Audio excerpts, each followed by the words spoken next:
자, 안녕하십니까. 이번 시간에는 삼국의 문화와 대교류에 대해 간단히 살펴보도록 하겠습니다. 우리나라 불교가 언제 들어옵니까? 그렇죠. 삼국시대 불교가 수용이 됩니다. 그에 따라 불교 관련 예술도 크게 발전을 합니다. 불교는 영토를 확장하고 왕권을 강화시키는 과정에서 왕실에서 적극적으로 수용합니다. 그리하여 지방 세력을 포용하고 백성의 사상을 통합하려고 했습니다. 불교 관련된 예술 분야를 살펴보면요, 사찰은 신라 진흥왕 때 항룡사, 그리고 백제 무왕 때 미륵사 창건했지만 현재는 터만 남아 있고요. 그리고 탑은 백제 익산 미륵사지 석탑, 그리고 역시 백제죠. 부여 정림사지 오층석탑, 그리고 신라 항룡사 구축목탑, 그리고 신라 분황사 모존석탑 등이 있는데요.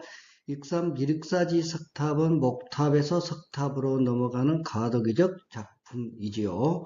원래 탑은 나무로 만들다가 나중에 돌로 만드는데 목탑 양식의 석탑입니다. 재료는 돌로 만들었기 때문이죠. 부여 정림사지 5층 석탑 현재 있고요.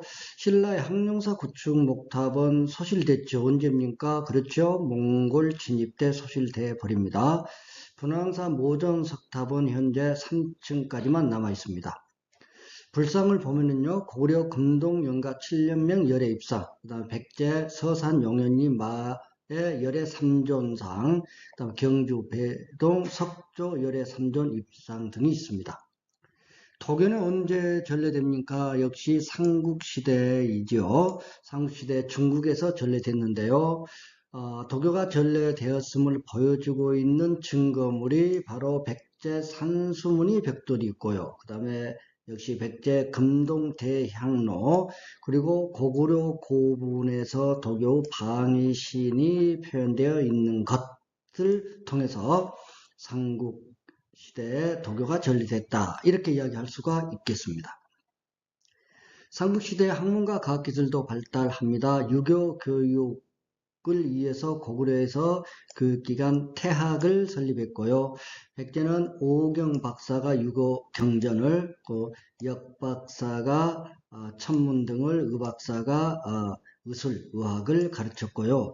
신라에서도 유교 경전 공부했음을 알 수 있는 것이 있는데 그게 바로 임신석이 석이죠. 석이니까 돌이고요.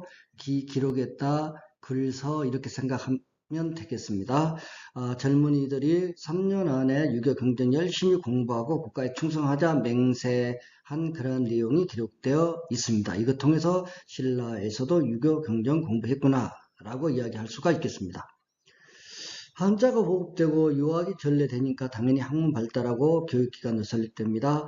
역사서도 편찬되지만 지금 전하는 것은 없죠. 고구려 영량왕 때 이문진, 신집 5건, 백제 근초광 때 공석이, 신라 진왕 때 거철부가 국사란 제목으로 역사책을 썼다고 하나 지금 전하고 있지는 않습니다.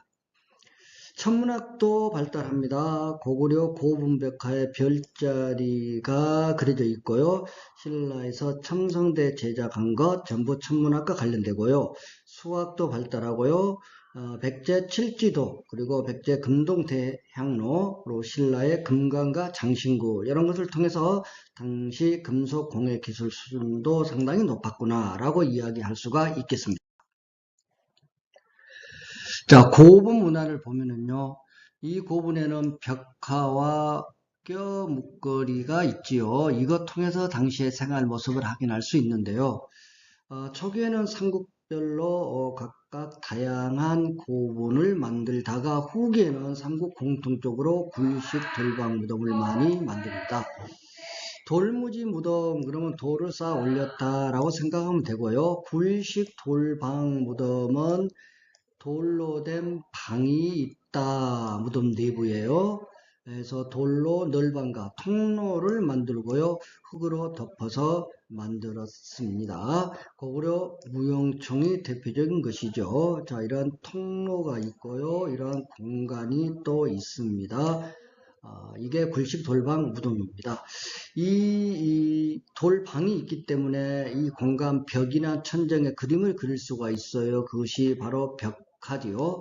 그러나 이 통로만 찾으면 도굴범들이 들어와서 껴묵거리는 다 도굴에 가버리게 됩니다. 그래서 도굴이 쉬워서 발굴 조사해도 껴묵거리는 별로 없다. 돌무지 덧널 무덤은 이 형태인데요. 신라 천마총이 대표적인 것이고요. 자, 시신 안치하고 여기에 이렇게 돌을 차곡차곡 이렇게 돌을 많이 쌓아 올립니다. 그리고 그 위에 봉토라 해서 흙으로 이렇게 덮어요. 흙으로 이렇게 덮은 이런 구조를 띤 무덤이 돌무지 덧널 무덤인데 내부에 공간이 없으니까 벽화 그릴 수가 없지요. 그러나 도굴하기가 굉장히 어렵겠지요. 그래서 도굴이 어려워요. 그래서 껴묵거리가 많이 보존되어 있다. 이렇게 볼 수가 있겠습니다. 자, 삼국과 가인의 생활 모습을 보도록 하죠. 삼국은 영토를 확장하고 넓히고요. 지배체제를 정비하는 과정에서 신분제가 확립이 됩니다. 보통 귀족, 그리고 평민, 천민 이렇게 구분됐고요. 신라의 골품제도가 신분제 확립됐음을 잘 보여주고 있죠. 이 골품에 따라서 정치, 사회, 일반 생활까지 제약을 받았다고 합니다. 자, 삼국과 가야의 대교류입니다. 삼국가야는 중국과 교류합니다. 그래서 선진 문화, 불교, 도교, 학문 등을 가지고 와서 그것을 일본에 전해줍니다. 그래서 삼국가야 문화가 일본에 전파되어서 일본 고대 무슨 문화? 아스카 문화 발달, 아스카 문화 성립과 발전에 큰 영향을 미쳤다. 통일 신라 문화는 일본에 전파되어서 일본의 하코 문화 발전에 영향을 미치게 되죠. 자, 고구려 수산리 고분벽화와 일본의 다카마스 고분벽화가 유사합니다. 영향을 미쳤다라고 볼 수 있고요. 백제 아직기 그리고 왕인 박사가 일본의 한문, 논어, 천자문 등을 전해 주었고요. 신라는 조선술, 배 만드는 기술이고 축제술, 제방 쌓는 기술을 전해 줍니다. 가야토기는 일본 수액기의 바탕이 되었습니다. 삼국과 서역이 교류했습니다. 삼국에서 중앙아시아, 서아시아 계통의 유물이 출토되는 것을 통해서 삼국과 서역 교류했구나 이렇게 이야기할 수가 있겠지요. 고구려 각조총에 서역인으로 추정되는 사람이 표현되어 있고요. 경주 계림로 보금도 서아시아 계통과 유사합니다. 아프라시아부 궁전 벽화에는 고구려 사신으로 추정되는 인물이 표현되어 있어요. 이런 것을 통해서 삼국, 서역과 교류했다. 이렇게 이야기를 할 수가 있겠습니다.